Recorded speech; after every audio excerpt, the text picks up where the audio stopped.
Welcome to just Jnana ancient roots modern mights. ನಾವೆಲ್ರಿಗೂ ಗೊತ್ತಿರೋ ಹಾಗೆ knowledge is the key to success ಅಲ್ವಾ? ಹಾಗೆಯೇ application of knowledge in a right way gives us abundance of success. ಇದು ನಮ್ಮೆಲ್ಲರಿಗೂ ಗೊತ್ತಿರೋದೆ. ಹಾಗಂದ್ರೆ ಏನಪ್ಪ ಇದು ನಾಲೆಜು? ಜ್ಞಾನ ಅಂದರೆ ಏನು? ಫಾರ್ ಎಕ್ಸಾಂಪಲ್, ಒಂದು ಕಾಫಿ ಶಾಪಲ್ಲಿ ಕಾಫಿ ಚೆನ್ನಾಗಿದೆ ಅಂತ ಹೇಳಲಿಕ್ಕೆ ನಾವು ಒಂದು 10 ಶಾಪಲ್ಲಿ ಕಾಫಿ ಕುಡ್ದಿರ್ಬೇಕಲ್ವಾ? ಸೊ ಒಂದು 10 ಶಾಪಲ್ಲಿ ನಾವು ಕಾಫಿ ಕುಡ್ದಿದ್ರೆ ಮಾತ್ರನೇ ನಾವು ಒಂದು ಕಾಫಿ ತುಂಬ ಚೆನ್ನಾಗಿದೆ ಅಂತ ಜಡ್ಜ್ ಮಾಡುವಂಥ ಎಬಿಲಿಟಿ ಅಥವಾ ಎಕ್ಸ್ಪೀರಿಯೆನ್ಸು ನಮಗೆ ಸಿಗುತ್ತೆ. ಇನ್ನೊಂದು ಎಕ್ಸಾಂಪಲ್ ಹೇಳೋದಾದರೆ, ನಾವು ನಮ್ಮ ಶಾಲೆಯಲ್ಲಿ ನೋಡಿರ್ಬೋದು, ಮ್ಯಾಥ್ಸ್ ಟೀಚರು ಪ್ರಾಬ್ಲಮ್ಸ್ ಮಾಡಿ ಮಾಡಿ ಮಾಡಿ ಅಂತ ತುಂಬಾ ನಮಗೆ ಒತ್ತಿ ಒತ್ತಿ ಹೇಳ್ತಾರೆ. ಅದು ಯಾಕೆ? ಸೊ 100 ಸಮ್ ನಾವೇನಾದ್ರು ಪ್ರಾಕ್ಟೀಸ್ ಮಾಡಿದರೆ ಮಾತ್ರನೇ ಆ ಒಂದು ಸಮ್ ಎಕ್ಸಾಮ್ ಹಾಲಲ್ಲಿ ಥಟ್ ಅಂತ ಬರೆಯೋದಕ್ಕೆ ಸಾಧ್ಯ ಆಗುತ್ತೆ ಅಲ್ವಾ?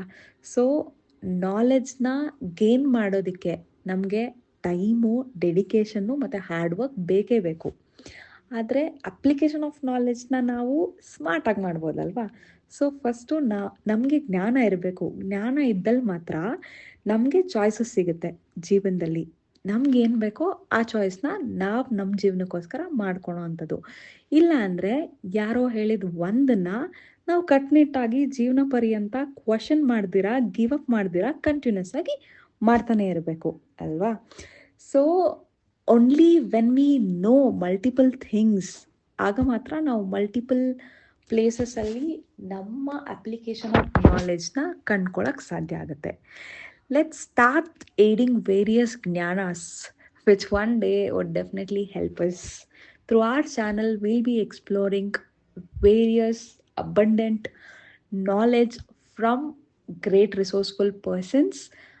ಒಂದಲ್ಲ ಒಂದಿನ ಜ್ಞಾನ ಅಂತೂ ಸಮುದ್ರದ ಥರ ಹನಿ ಹನಿ ಹನಿ ಹನಿಗೂಡಿಸಿದ್ರೆ ಒಂದು ಲೋಟ ನೀರಾಗುತ್ತೆ. ಆದರೆ ಜ್ಞಾನ ಅನ್ನೋದು ಸಾಗರದ ಥರ ತುಂಬಾ ಇರುತ್ತೆ. ಆದರೆ ಈ ಜ್ಞಾನದೊಂದಿಗೆ ನಮ್ಮ ಜೀವನ ಶೈಲಿನ ಹೆಂಗೆ ರೂಪಿಸ್ಕೋಬೋದು, ಯಾವ ಜ್ಞಾನ ನನಗೆ ಎಲ್ಲಿ ಹೆಲ್ಪ್ ಆಗುತ್ತೆ ಅನ್ನೋ ಒಂದು ವಿಚಾರಗಳನ್ನ ನಮ್ಮ ಚಾನಲ್ ಮುಖಾಂತರ ನಾವು ತುಂಬ ಅರ್ತಿರ್ತಕ್ಕಂಥ ವ್ಯಕ್ತಿಗಳಿಂದ ತಿಳ್ಕೊಳ್ಳೋಣ.